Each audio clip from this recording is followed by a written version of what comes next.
Hello everybody, Wishbone8121 here, and welcome to Wishcraft. This is a Minecraft Bedrock survival realm, and as you can see, I got my my new copper farm going here. Today I'm going to show you how to build one of these. Yours might not look as pretty as mine, but maybe even better, I don't know. Anyway, they're very simple to build, and I'm going to show you how to make one. I'm also going to show you how to make an amethyst shard farm and a glow lichen farm.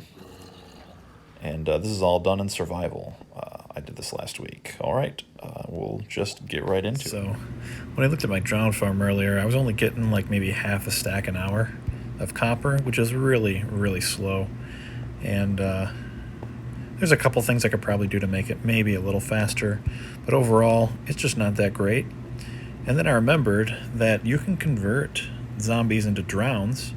And as it happens, the first day I started this realm, guess what I found? Oh, it is back here. Oh, that's right. A zombie spawner. It's been next to my base forever. I almost broke this, but then I remembered that I read somewhere that you never break spawners because you never know when they might end up being useful. And this one, I'm going to turn into a drown farm. Anyway, it's going to be really simple, and I'll tell you about how to make one after I build this. Alright guys, I got my my farm working. It's operational, at least the killing chamber is, and obviously the spawner is set up.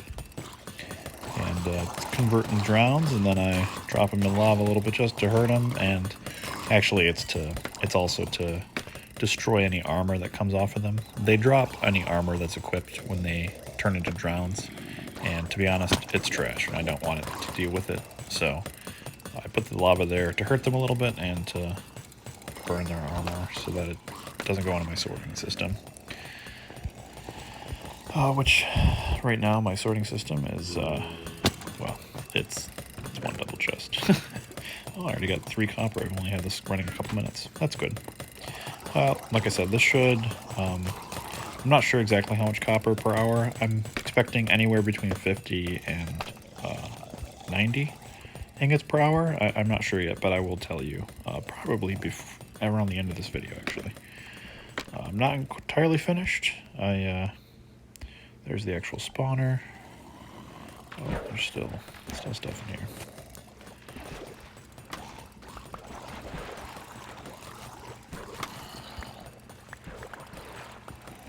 Let's get that out of there. There we go.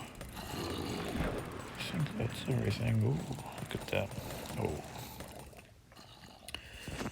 All right, so we got our we're in our creative world. This is how I planned out the spawner before I actually built it. So basically, here, let's turn this off real quick. The tinted glass keeps light out, but in creative mode, I have it set to be always day, so the light from the sun will turn this thing off. So basically, it's really simple. The inside of this is a 9 by 9 by 9 space, so it is a cube. So you can look at the walls. It's all nines everywhere. Okay, very simple. This block is very important right here. This is just a piece of glass. Just put a piece of glass here. It doesn't need to be tinted glass. It could be any glass. And what this glass will do is it will allow mobs to spawn partially on top of the spawner. So they'll basically spawn with their head inside this glass, and this glass will push them out so that they'll fall down. And the reason this is important is because it will allow zombies to spawn in the entire spawning area. But they won't get stuck on top of this. If you don't have the glass here, if it would just look like this, they would spawn on top of this, and then they would just stand here, and then you'd AFK, and then you'd come back, and there would just be 6 zombies standing on this, and the spawner would just not be working anymore.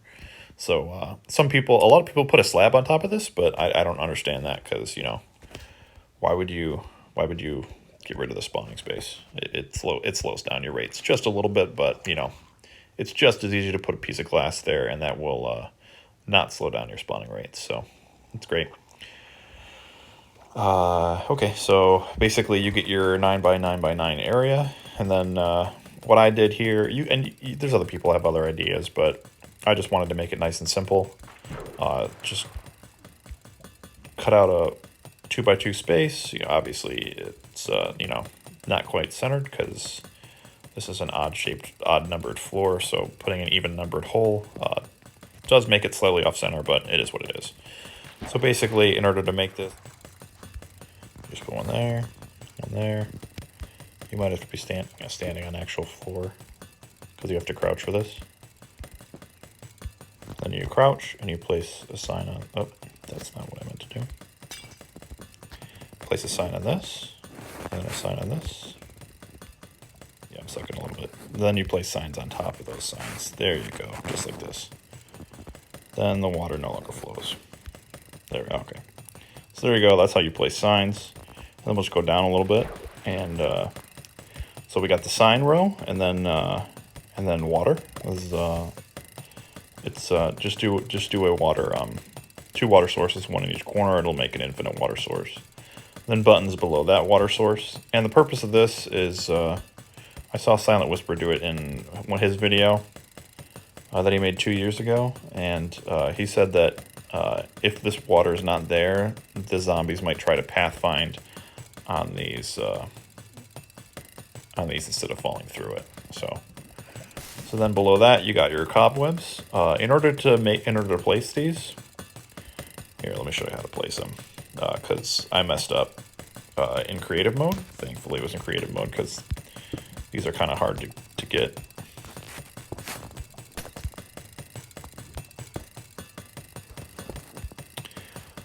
Basically,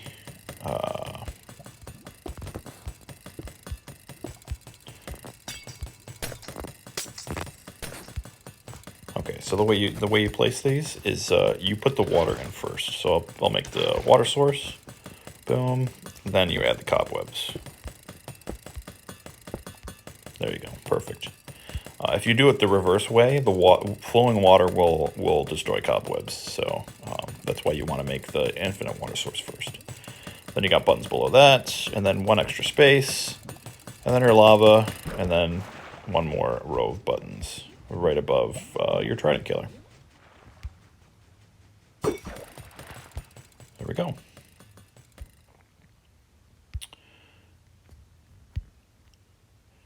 And then for the actual trident killer, I will show you how you can make it. I'll show you how I made mine, so you can do what you want with it. I use trident killers that are designed for an impaling trident. Okay. So it's really simple. You just go boom, boom, boom, boom. There's your 4 pistons. Then it doesn't matter. These blocks don't matter at all. They can be whatever. And then one of them you want to be at your AFK spot, you want to use a slab. So let's grab a slab out.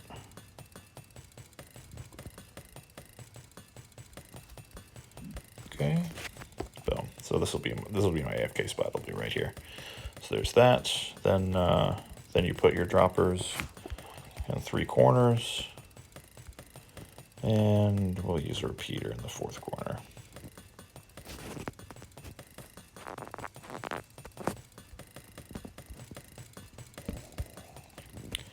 So observer, observer, observer, observer. Oh, that's not right. There we go. So the observers are watching the droppers get powered instantly, so this will go really fast. These have to be solid blocks. They can't be glass here at these 4 places. There you go. And yeah. So that's your trident killer. You just need a lever, actually, to turn this thing on. Well, actually, hang on. No, it's not your trident killer, because I do mine a little bit differently. There's your lever. This allows it to go in a circle. There you go. Now it's working. You want to use if you want to do it the way I do it is I use an impaling trident, and then I put water in these 4 pistons here. I waterlog the pistons. That way the area inside is waterlogged. If you don't have access to impaling, I would not use the lava, because then you might lose some copper ingots to fire damage, because they need to be player kills to get the ingots. There you go. That's it. The inside is going to be water now, and yeah, there you go. Here's your trident killer. You can just build it on the bottom. I think that's everything you need to know. Alright guys, well, my spawner is looking fantastic, if I might say so myself. This is the new tinted glass, so it doesn't let any light through. Here's where our spawner is. Boom, there's zombies going down. And as you, I don't know if you remember, but my nether portal is actually right in this hallway, a little bit over there. So this actually is really convenient that I had a zombie spawner over here the entire time. Never thought I'd use it, but I figured I'd keep it just in case. And the way this works is the zombies fall slowly through some water, and they turn into drowns, and then we kill them with this trident killer down here. I've been building, so I turned off the trident killer. I would just turn it on every once in a while. Yeah, I've been turning it on and off so I could just equip my sword and then kill a bunch and then go back to building. So, yeah, I like it down here, actually. This looks kind of cool. And, let's see. Yeah, there's some more copper. My rate so far has been exactly 1 stack per hour. So, I AFK'd overnight. This room was much uglier last night. Yeah, it was like just stone and dirt, granite everywhere. And, yeah, but I got about 6 stacks in 6 hours, almost exactly. So, so yeah, this farm is pretty fast. Just doesn't look fast. You know, they fall pretty slowly. But because of the way the spawner mechanics work, once they fall out of basically once they fall down and hit the water up there, the spawner will keep spawning more. So it is what it is. And if I look straight up, you can see the spawner fire is on. So if you want to learn a little bit more about this, you know, just feel free to comment. And it's really not that difficult. We're back. I was AFKing here overnight. There's our lovely zombies who are being turned into drowns. And again, they fall down into the kill chamber. The water on the bottom serves 2 purposes. First, it doesn't let them fall. Doesn't let them die from the fire damage. So it puts out the fire from the lava. And then second, because they're in water, they take impaling damage from the trident. So they get one shot pretty easily. Anyway, I just love the decorations down here. Pretty dark up there. This is just cool. I got my oh, look at that use of the new tinted glass. So basically this I can look at the spawner, it can spawn mobs, and I can see through the tinted glass really easily. I can see down there through to the bottom portion where they fall into the hole. It's just great. I love it. Anyway, I guess let's look at our drops. Basically, I went to a part of my world where 7 hours and 15 minutes of AFKing. And it looks like we got 1, 2, 3, 4, 5, 6, 7, and 3. So it looks like we are just under 1 stack an hour, just barely under. I did another test yesterday, and I got exactly 1 stack an hour. So I'm going to guess that this is roughly somewhere between 60 and maybe probably between 63 and 65 copper ingots per hour, based off of my testing so far. Anyway, let's just look at this one more time. This is just so cool that I happen to have a spawner over there this entire time. Here's my hallway. Here's, you know, that's down to my nether portal. So this worked out great. I'm glad I didn't destroy the spawner when I found it. The spawner was bothering me when my first night. You know your first night of Minecraft where you just try not to die and all you have is like a wood sword. Yes, this thing was bothering me, but I just hid underground, got torches, and I torched it. So. And now we're going to learn how to make an amethyst farm. I found one of these little amethyst circle things. Really go around that much, so it's new terrain. This is by my ice biome. I get all my ice from. Anyway, these crystals here with the X's on them, they grow the amethyst crystals. You can't move them with a piston. You can't do anything to them. So what I'm going to do is I'm going to basically mine this entire thing out except for these. And I'm going to make sure that there's space on all 6 sides of these wherever they are. That way they can grow as fast as possible. And then I'm just going to mine them with a fortune pickaxe. And if I ever need more amethyst, I'll just AFK here overnight. And then all the amethyst will grow, and then I'll harvest all of them with the fortune pickaxe. And that'll be my amethyst farm. So I'll show you what this looks like once I mine everything out. Alright guys, it took a pretty long time actually to mine this all out. I've got some cool stuff. This white looking calcite block looks pretty. Amethyst, that looks kind of cool too, but not really. Purple's not really my thing. Anyway, these are the blocks. They grow really slowly. You kind of mine these out, mine around them so that they can grow in all the directions. And then when they are fully grown, you grab them with something with fortune on it. And I'm pretty sure this one is fully grown. I think that's what it is. Well, we're about to find out, aren't we? Yes, we are. If I get nothing, then it wasn't quite fully grown yet. Yep. Okay. Oops. Well. I guess that wasn't fully grown. Well, let's see. Let's see if we can find one that is. Okay. Is this one? Is that fully grown?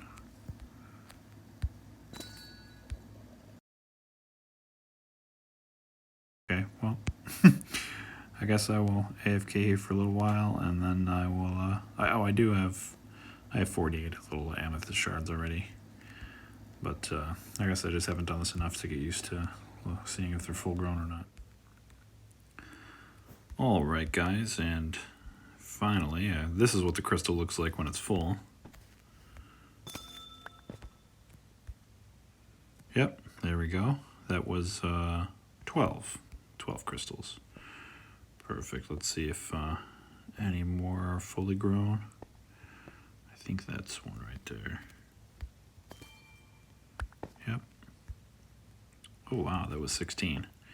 Yeah, so you do want to use fortune on these, I'm pretty sure. Are there any left? Nope. It was me like AFKing about 45 minutes or so. Wait, is this one? No, I don't think so. Okay. Anyway, I will check back in.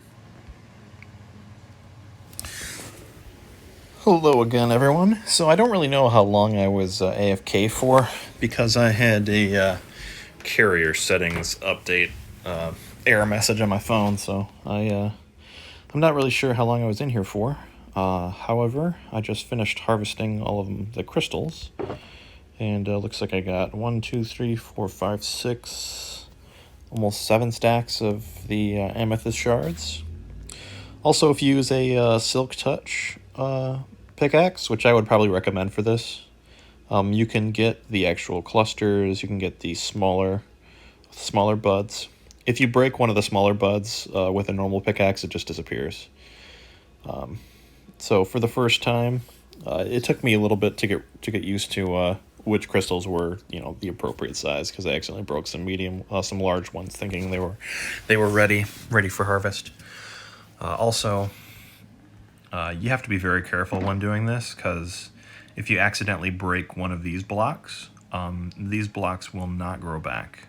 They will just despawn, or they'll turn into an amethyst block, a normal amethyst block, and you will not get it back. So I accidentally broke one of them while I was harvesting today, which is unfortunate, but there is a lot, so it should be all right. And the glow lichen farm is actually really easy to make. Here, I'll show you. All right, guys. We're going to see if we can make a little farm to farm tons of glow lichen. By the way, I do have some copper blocks. Not very many, because I only AFK'd for maybe an hour, maybe an hour and a half at my extremely slow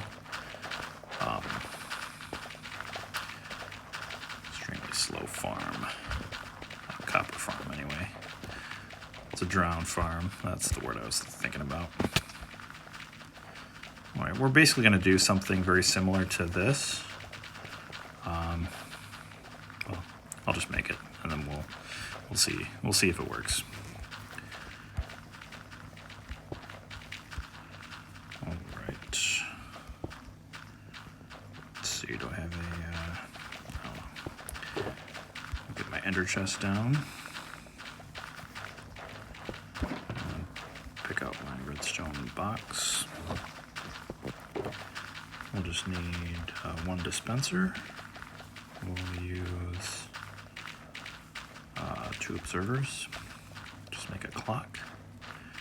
Then use some buttons. I don't really know if the buttons are necessary, but you know, whatever. All right, so we'll just put a dispenser down right here.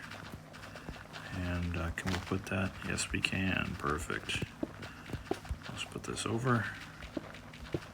Put this over. Put that there. And then we're going to put buttons here. Oh, oops.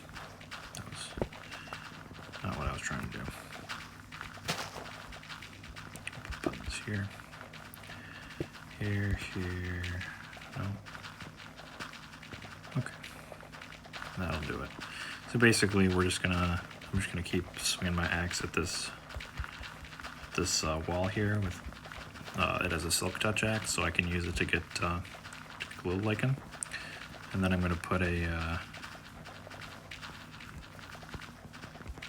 observer clock behind this, so that it's constantly powering this dispenser.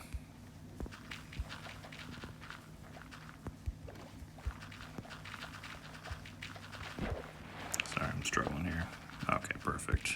Now that should be firing constantly. And then we'll just get my bone block shoulder box out of there. I'll grab some bone blocks. And we'll chuck some bone meal in here.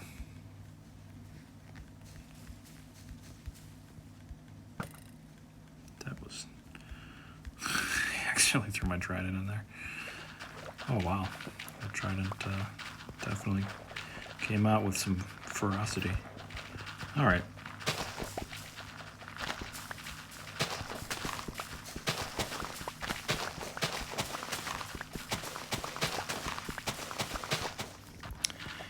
Actually, I moved the other 2 blocks, and then now this is the only place the bone meal can go. So this is actually much faster and more bone meal efficient. So.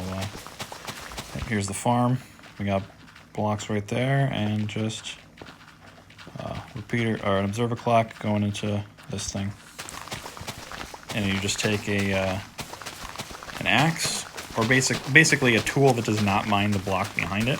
And then you just it has to have silk touch, and then you just sit there and hold your finger on it, and that's it. All right, back to other things. Well, after everything, I went and made a billion, well, actually, more like 60-something copper blocks. I put them under the ocean here, all with 4 spaces of air or water or whatever between them so that they can oxidize as fast as possible.